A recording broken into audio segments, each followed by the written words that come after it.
बंदौ सीता राम पद जिनहि परम प्रिय खिन्न। जैसे मुरझाए हुए फूल को कोई तोड़ता है भगवान को चढ़ाने के लिए? नहीं तोड़ते। मुरझाया हुआ फूल किसी को पसंद नहीं आता, खिले हुए फूल को सब पसंद करते हैं। और ध्यान दें, अमीर को तो सब पसंद करते हैं, गरीब को नहीं पसंद करता कोई। पर हमारे श्री सीताराम जी कैसे हैं? बोले जिनहि परम प्रिय खिन्न, जिनहि परम प्रिय खिन्न। जिस खिन्न को कोई नहीं पसंद करता उसे कौन पसंद करते हैं? श्री सीताराम जी पसंद करते हैं। कहने का तात्पर्य एक है मेरे भाई बहन, मनुष्य परमात्मा को प्राप्त करना चाहता है तो परमात्मा को प्राप्त करने की एक बड़ी सरल विधि है। सरल विधि कौन सी है? एक सरल विधि कि वह खुद सरल हो जाए। और जब मनुष्य सरल हो जाएगा तो ध्यान दें, भगवान उसे मिल जाएंगे। सबरी महारानी से कहते भगवान जाति पाति कुल धर्म बढ़ाई, धन बल परिजन गुण चतुराई। इससे भगवान मिलने वाले नहीं हैं। तो भगवान मिलते कैसे हैं? भगवान ने कहा मानहु एक भगति कर नाता, मात्र भक्ति का नाता है। ध्यान दें, आपके अंदर अगर ज्ञान है, वैराग्य है, अच्छी बात है, परंतु अगर आपके अंदर भक्ति नहीं है तो आपका ज्ञान और वैराग्य आपका कुछ नहीं काम करेगा। और मां जब पुत्रवती हो जाती है तब उसे लोग कहने लगते हैं कि ये माता जी हो गई, मातृत्व इनके में झलकने लगा। मतलब ज्ञान वैराग्य के बिना माँ का मातृत्व भी पूर्ण नहीं होता। इसलिए ज्ञान वैराग्य तीनों की आवश्यकता है मनुष्य के जीवन में। परंतु भक्ति अगर है तो भगवान का एक प्रण है। भगवान कहते हैं सकल भुवन मध्य निर्धनास्तेति धन्या, निवसति हृदय तेषां श्री हरिर भक्ति रेखा, हरिमपि निजलोकम सर्वथातो विहाय प्रविशति हृदय तेषां भक्ति सूत्रोपनद्ध। भगवान कहते हैं त्रिभुवन में कौन धन्य है? बोले जिसके हृदय भवन में भक्ति महारानी निवास करती है। त्रिभुवन में सबसे बड़ा निर्धन कौन है? जिसके हृदय भवन में भक्ति महारानी निवास नहीं करती है। और बंधुओं, भगवान कहते हैं मेरी प्राण वल्लभा भक्ति महारानी जिसके हृदय में निवास करती हैं।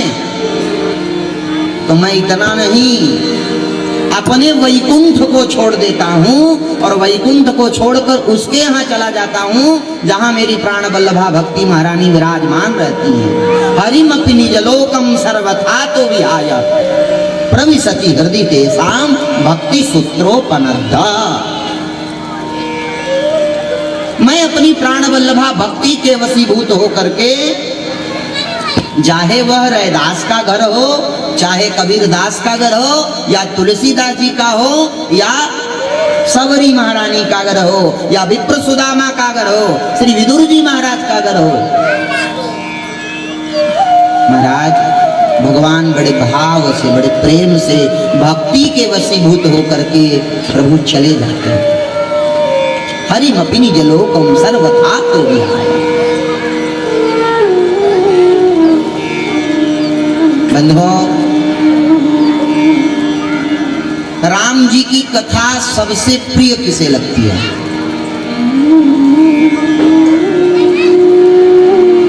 सरल एक साधन समझे कि राम कथा किसे प्रिय लगेगी। वो स्वामी जी तुलसीदास जी कह रहे हैं,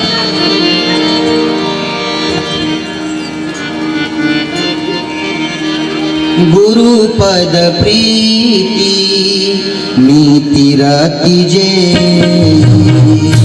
गुरु पद प्रीति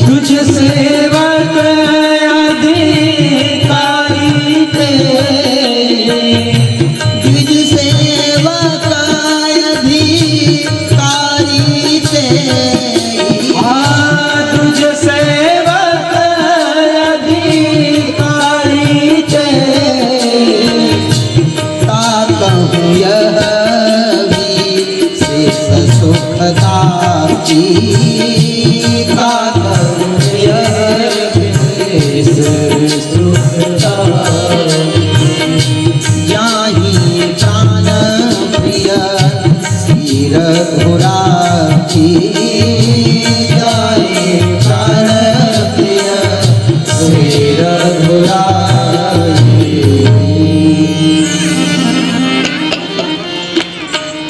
गुरुदेव भगवान के चरण कमल में प्रीति करने वाला, गुरु पद प्रीति नीति रति जे। और नीति रति जे, नीति वही जो परमात्मा की ओर हमारे मन को उन्मुख कर दे।